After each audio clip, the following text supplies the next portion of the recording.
Here we are with another Dan Owen podcast. And a Jed. Yeah, and I'm here. I hope y'all have been watching some of the recent episodes. I've enjoyed hearing some of these conversations you've had with I'm glad. with these other guys out there. It's good stuff. In fact, the one that you did with Austin made me look at some of his material, and he's Yeah. been having some really good podcasts Him as well. and Nate Miller and some others. Yeah. Yeah, he has some good stuff on there. Yeah. Thinking Kingdom podcast. There you go, the Thinking Kingdom podcast. It's always nice to find some good resources, if for nothing else, just to kind of get out of your bubble and hear some different things that people are thinking about, talking about. Absolutely. Yeah. So we're here to talk about ethics today, Dan. What's that? I don't know. You tell me.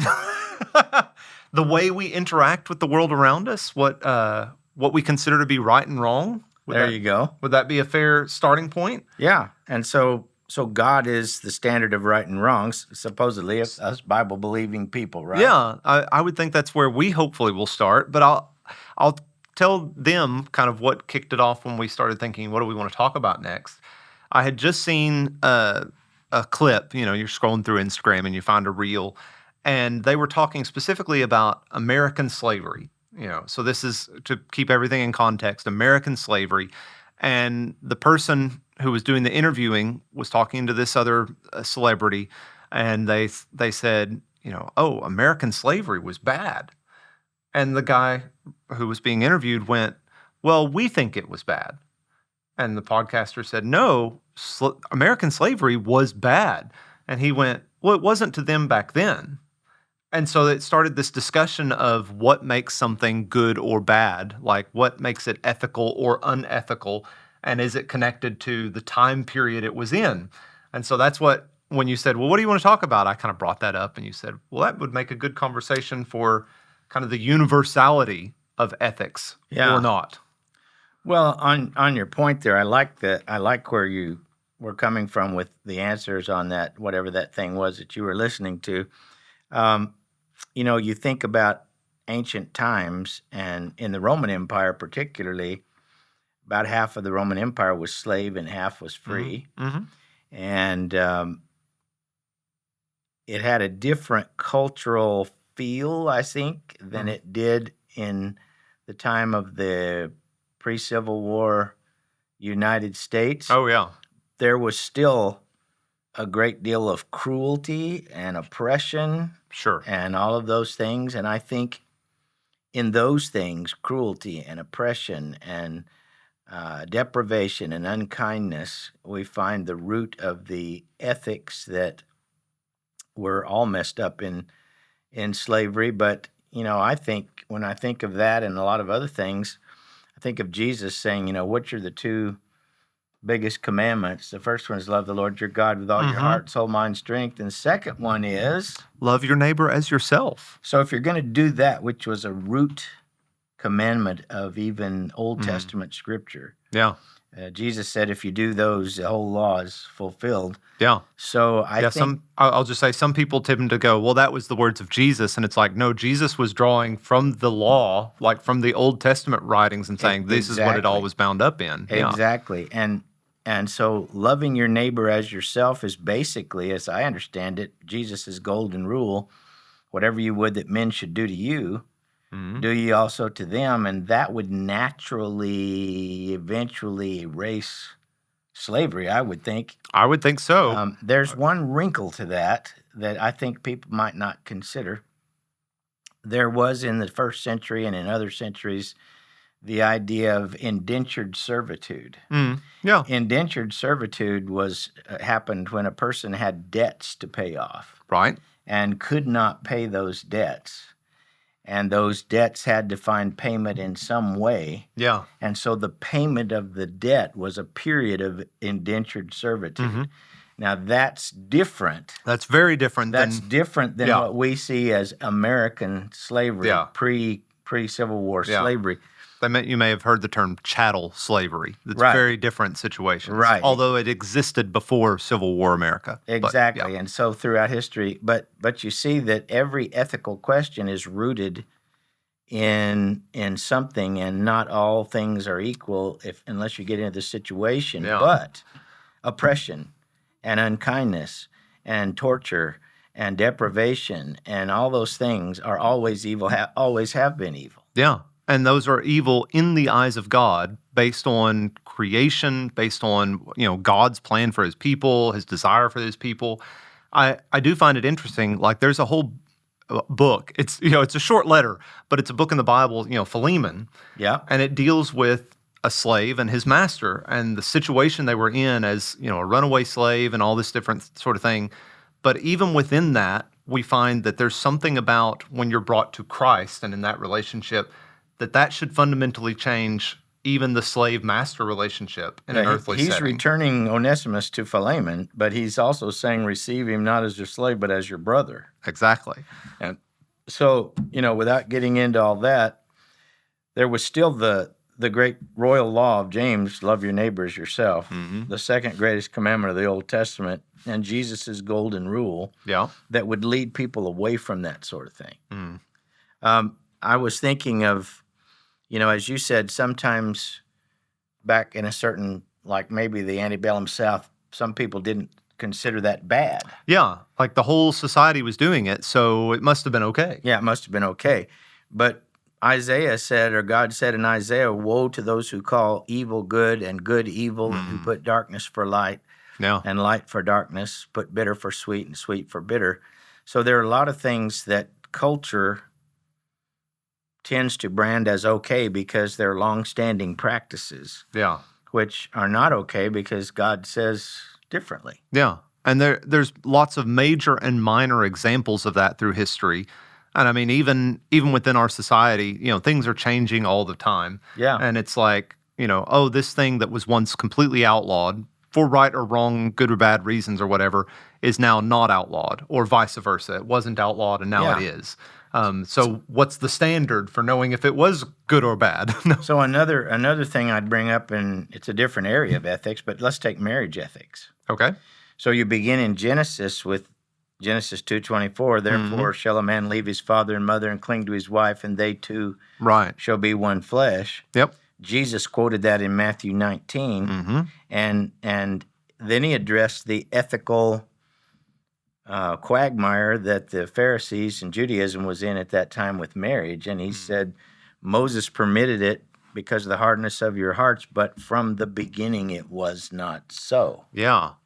That feels a lot like I remember growing up with the advent of the no cause divorce type idea, and it was that idea of people understood why it was necessary because there were bad things and there were abuses happening and there were marriages that were being held together due to the rule of law, and it was to the detriment of usually the female spouse in that case. But it's like, but over time that has grown to be something that is, frankly, abused in a lot of situations and used for no reason. And so it almost feels like that same thing. It's like, I understand why this came about, but now is it really going back to the true purpose of what marriage is supposed to be? Well, Jesus gave us the true ethic when he said, I say unto you, and then he gave us, I think of the Old Testament. As you know, I've been teaching 1st and 2nd Samuel. Yeah. And there's a lot of inconsistencies in 1st and 2nd Samuel. Hang on, inconsistencies in what? In people. In people, there we go. Yes, the inconsistencies are that in the book of Deuteronomy and the law of Moses, Deuteronomy 17, God clearly told the king not to multiply wives to himself and not to go back to Egypt for horses and different things, and to read the law day and night and everything. Yeah. But then you find David doing that and Solomon doing that to an extreme. Oh, yeah. And Samuel just tells you that that's what happened, but it doesn't mean that it was ethical. David's whole thing with Bathsheba, he was king and he could do it, but it clearly says the Lord was displeased with what David did. So even though the rulers at the time had deemed it perfectly fine, God still said, that is not what I desired for my kings, let alone my people. That's exactly right. Yeah. And so I think a lot of times when we read places in the Old Testament, for example, where people abused God's desire for marriage and nothing is said about it because the point of the book is something different, we tend to think, well, it must have been okay. That must have been okay. But Jesus said, no, from the beginning it was Genesis 2:24. Yeah. So there's a lot of things that when we read them in Scripture and we're looking necessarily for maybe an object lesson or a direct teaching application, it's not there, but sometimes because it's already been said, and that should carry through, so to say. Let's talk about another area. Let's talk about possession ethics. Okay. So like what's mine is mine and what's yours is yours, sort of thing? Yeah, that idea. Okay. And so we live in a capitalistic society, Mm-hmm.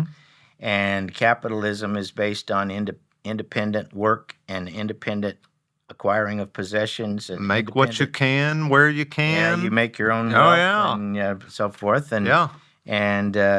there's some things in Scripture. If a man will not work, neither let him eat. 2 Thessalonians 3:10, Colossians Ephesians chapter Let's see. 4, verse 28. I think. Let's See what see. that says. 28. Let the thief no longer steal, but let him labor, doing honest work with his own hands, so that he may have something to share with anyone in need. All right, so Yeah. you do your own work and you make your Mhm. own living. And, we're taught in 1 Timothy 5 that we're supposed to take care of our own family Mm-hmm. Yeah. and all that kind of stuff. And so, the seeds of like we work for a living and we make our living, and then we take care of our own, and then when we have something else, we give it to other people that are in need. And there's a key part that often gets left out is, and then care for other people in need. And people's level of when I have enough or when I've cared for my family can often be far greater than what would have been expected, in these days. When Yeah. it's talking about you care for the widow and you care for those who are less fortunate, or all these different Yeah. things. Even Jesus talked about when you see the person without clothing, and when you see this person and that person, and he goes through the list. In Matthew 25. Yeah, even talking about people in prison and taking care of them. And most of the time we go, well, I never have enough to take care of those type of people. Yeah, we do. But the biblical view on that is that when people are right in front of us that need our help, then we ought to have an open hand and an open heart. I was going to look up 2 Corinthians, but this one doesn't have it. Would you look up 2 Corinthians chapter 8, I believe, down midway through the chapter, and he's talking about Okay. people that there may be equality. Mm-hmm. We're coming down here, chapter 8. Yeah. Chapter 8 into so here. small. I know. Let's go right down in here. Let's see if the person acceptable does not have. Okay. So what about? So now finish doing it as well, so that your readiness in desiring it may be matched by your completing it out of what you have. That's starting in verse 11. Now he's talking about this contribution they were making up for the poor saints in Jerusalem. Keep going. So verse 12. For if the readiness is there, it is acceptable according to do what a person has, not according to do what he does not, or not according to what he does not have. I do not mean that others should be eased and you burdened, but that as a matter of fairness, your abundance at the present time should supply their need, so that their abundance may supply your need, that way there may be fairness. Okay, yours cheats in a politically correct way. Oh, does it? Because it translates the word fairness. Oh. But the actual word is the word which means equality. Ooh. Equality. I do like that a little bit better. So what he's saying is, when this person is in need, I'm to help fill his need, and when I'm in need, he's supposed to help fill my need. And so the reciprocity, the equality of helping each other, is an ethic there. Yeah. And so I think many Christians are so enamored with capitalistic wealth building, and I'm guilty myself because I live in this world, that sometimes we miss opportunities right in front of our face to give. And if you go all the way back through Scripture, the farmer was to leave the corners of his field for the poor to glean. Yeah. And the indentured people were to be released every so many years. In the year of Jubilee. Yeah. Whenever it was. And I mean, that was something God set in place that never fully came to fruition. Like, people struggled with that whole releasing debts and releasing people every 7 and 7 times 7 years from the moment he set that in place. Right. And Jesus, even in his teaching, talked about the Father has forgiven our debts, and in the prayer, forgive us our debts as we forgive our debtors. Yeah. And of course, he's talking about forgiving sins, but I think he's also talking about forgiving debts. I think so, because there's also other parables where he talked about the man who was released from debts and not being forgiven. And so Yeah. there was some direct tie between an understanding of the monetary and the spiritual. Yeah. You could even go back to like the story of Ruth, showing up at Boaz's field, and he recognized her and Naomi as people who were in need. And he let them gather and glean. Yeah, he said, pick up everything you want, and even told his, so they knew that people were supposed to get extra, but he even singled her out as someone who he wanted to make sure she was fully taken care of. Yeah, and the rich man in Luke 12, he says, I've got much goods laid up for many years. What am I going to do?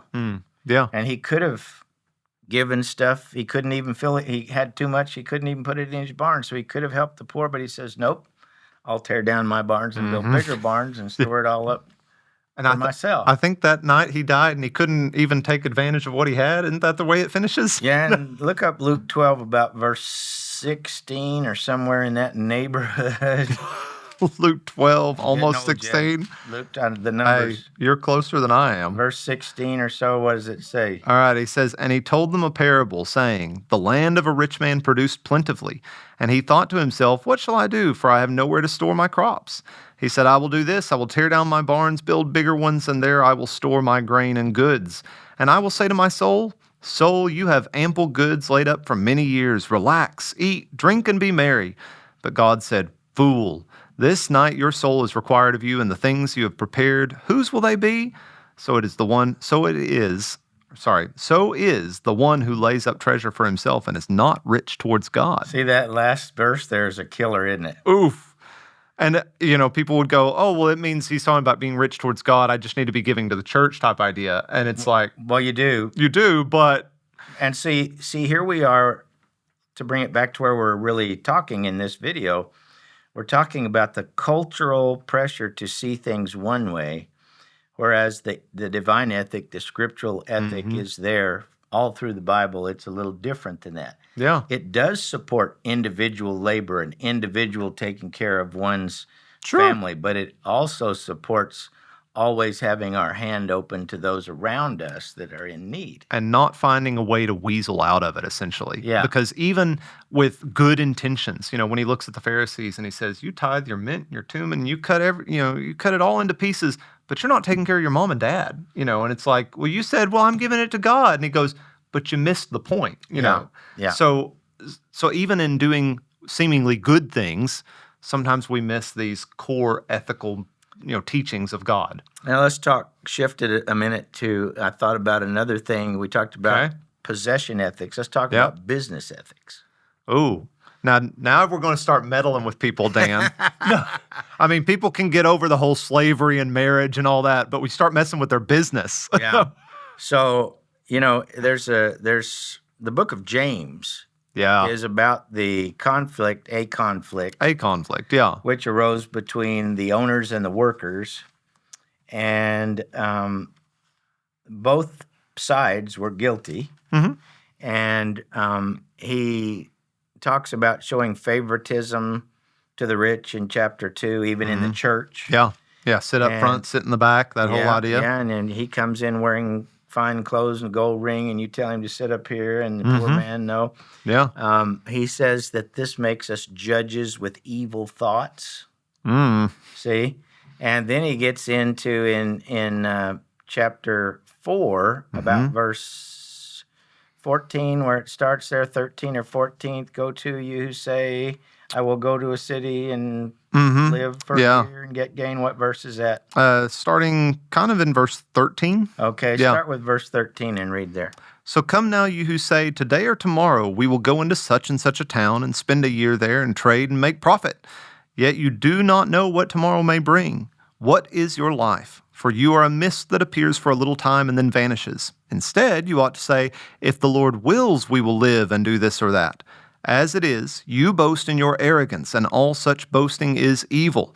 So whoever knows the right thing to do and fails to do it, for him it is sin.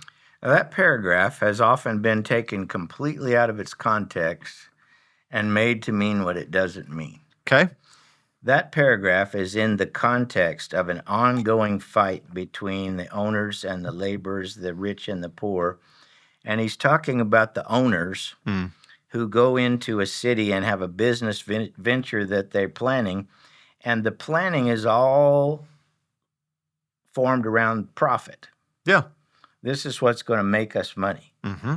But are you thinking about all the people you might put out of a job? Are you thinking about, what it's going to do if you take over this business and shut down this factory and all these people lose their income? Yeah. Are you thinking about, What's it going to do for everyone else that's affected by this? Yeah, the human cost of what you're going to do. Yeah. And he says here in this passage that when the owner, the business person, is making the plan, their first question ought to be, what is the will of God in this plan? Mm. What does God want? How would God want me to conduct this if I were to conduct this? So business ethics today a lot of it is about win-lose. Yeah. And the only winner you're concerned with is yourself. Yeah. But again, go back to the love your neighbor as yourself. Mm. The biblical business ethic is win-win. Yeah. See? And so he says to the one who knows to do good. See, this owner who's a Christian, he knows that if he goes and starts a business, he's supposed to do good in the process of doing that business. Yeah. Good for the employees, good for the employer, good. Yeah. See? And if he can't do good and he does it anyway, then it's a sin. That's a little different twist on that, isn't it? It is a very different twist. Read the next couple of verses in the next chapter. I was going to say, because chapter 5 doesn't get any easier for people. Well, they didn't have chapters in the original Bible. No, it continued. This is continuing the thought. And it does make you go, I wonder if they put a break there to kind of ease people in. Because, see, I've been taught to read that previously of, if I see 3 people in a day and I teach 2 classes in a day, and if there's 3 people that I wanted to go see or should have gone and see and I didn't make it to their house, then to him that knows to do good and doeth it not, to him it is sin. That is not what that passage says. Basically guilting you into not giving up every moment of your life to do every good thing that possibly could be in your head. Exactly. Yeah. Read the next couple of verses there. That's actually a lot extra guilt, it feels like, to toss in there. Yeah, I've borne that guilt many times. Go ahead. Here we go. Chapter 5, verse 1. So come now, you rich, weep and howl for the miseries that are coming upon you. Your riches have rotted, and your garments are moth-eaten. Your gold and your silver are corroded. Their corrosion will be evidence against you, and will eat your flesh like fire. You have laid up treasure in the last days. Behold, the wages of the laborers who mowed your fields, which you kept back by fraud, they are crying out against you, and the cries of the harvesters have reached the ears of the Lord of hosts. All right, so, I've got power. I can go in here. I can take over this company. I can do whatever I want to do. If I lose 500 jobs in the process, I'm still going to make profit on this. That's a sin. Yeah, that is a sin. And if you defraud, if because of your power you don't take care of people like you're supposed to, then that's a sin. Yeah, like you hold all the cards, so to say, and you should be paying someone X amount of dollars, and you go, but I can pay you $10 less than that. Do you remember the story of I think it's Matthew 20, the workers in the vineyard, and he hires some at the first hour and the third hour, and then at the end of the day, he pays them all. He pays them all their wage, but he pays them all the same. Yeah, and he says, "It's mine. I can do with it, and I choose to do good." Mm-hmm. Wow, that is a different kind of an ethic, isn't it? The way we treat people, and it made the people who did the most work the most angry. Because they were like, but we deserve more if you're paying them that much. And he goes, I paid you enough that you were willing to do the job and that it was going to take care of you. And why wouldn't I take care of everyone who did the work? Yeah, and we can exploit people who are desperately in need of a job and pay them much less. And to him that knows to do good and does not do it. Yeah. To him it is a what now? It's a sin. And I don't know if I've mentioned it in one of our conversations before, but I know I taught the teens a devotional. And I was using this passage, and I went, this is Ebenezer Scrooge. Like, I don't know if Dickens was inspired by this to write that character, but the concept of your gold and your silver have corroded, and they're eating your flesh, and all this sort of stuff. I just picture that he's surrounded by the chains that he built for himself. And I'm the ghost of Christmas past. Yeah. And you're the ghost of Christmas future. but it's that idea. It's like literally his own wealth is what's destroying him in the afterlife, But see, here we are talking about ethics, culturally driven ethics. our culturally driven view of wealth. And we have diametrically different cultural views of wealth now. We have the socialistic, communistic view where Sure. it's government force, take everybody's possessions and do that. And then we have rampant selfish capitalism. Yeah. And if you just go back to the Bible, Yeah. there's Because an interesting even that idea of equality, that we were talking about from that previous passage and talking about when you have enough, you take care of your neighbor. And when your neighbor has enough, they take care of you. There's an understanding there's going to be an ebb and a flow in your life rather than we're just going to equal it all out immediately at all times.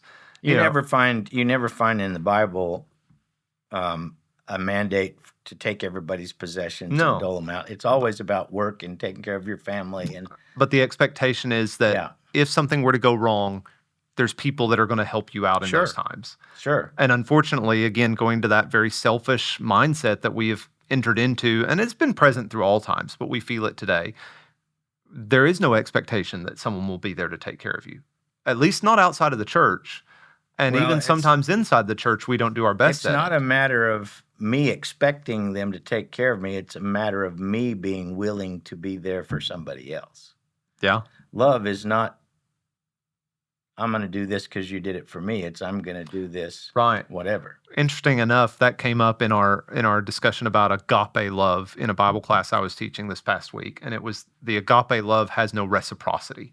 Now the expectation is you will take care of people like God expects you to take care of people, but in that moment, just because you invited me to dinner, you're not expecting me to immediately do it in turn. Right. That's right.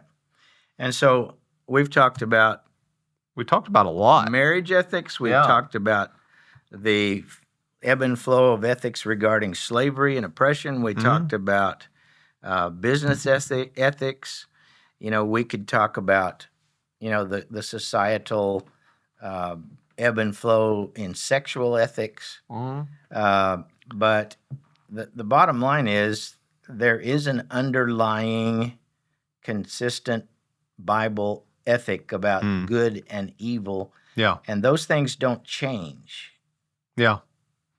And I think that the struggle is when you see people around you or when you look through history and you see them willing to almost change based on what is beneficial to them societally or in business or in all these different things, from moment to moment. What are people accepting now today? Yeah. And I think that makes it harder to look back and say, okay, that was bad, so we shouldn't be doing it today and it shouldn't be excused. Or I'm going to excuse these things now because that thing wasn't so bad. If we can look at it and go, no, there has been a standard, hopefully it helps ground us for where we should be now and look back on what has been done and say, no, we can firmly say that was bad and we don't ever want to do that again. Yeah, and as God's people, as the church, we're supposed to always be trying to approximate the best we possibly can this biblical standard. Society is going to have a different standard all around us always. We're going to have to try to keep striving for that biblical standard if we want to be God's people. Yeah. And the interesting thing about that is knowing even who this was written to. Like going to the Old Testament, the Jewish people went into a lot of different cultures throughout their time of, having their own nation or being in captivity or all these different things. It still remained the same of what was expected of them. Now, Daniel knew that, didn't he? Yeah. He got thrown in jail for it and all sorts of other things and a lion's den and all this sort of thing. And then to the New Testament, it spreads into a wide variety of cultures right off the bat, going through Asia Minor and Greece and Italy and all these other places. But the teaching was the same to all of those places. So it's almost why would we expect it not to still hold those, bedrock foundational pieces, even, nearly 2,000 years later, sort of. Absolutely. Idea. You sort of look like one of those satraps, Jed. Okay. Put a little fizz or fuzz or what do you call those things? I don't know. Those little red hats, Oh. I was like, get a wig? I don't know. Yeah. Me, oh me. That's about a good place to stop, don't you think? I think so. But I hope this has helped you think about some things. Maybe it's brought up some thoughts. Maybe you've got some other examples that you want to share in the Yeah, comments what are some below. other ethical things you think would fit in this discussion? Yeah. Or what are ways that you have seen ethics change that, even within the church when those ethics change? And what are some things that maybe we see the foundational piece that should be staying the same? That's good. And even going back to like having these discussions around slavery and different things, sometimes we can want to shy away from talking about those things because the Bible talks about them and we get uncomfortable with those. But if we see what was at the core of all of them, I think we still see God as a loving, a kind, a generous God, one who cared about all of his creation. Absolutely. So there we go. Thanks, Dan. Thank you, Jed. Yep. We'll see y'all wherever we are next time.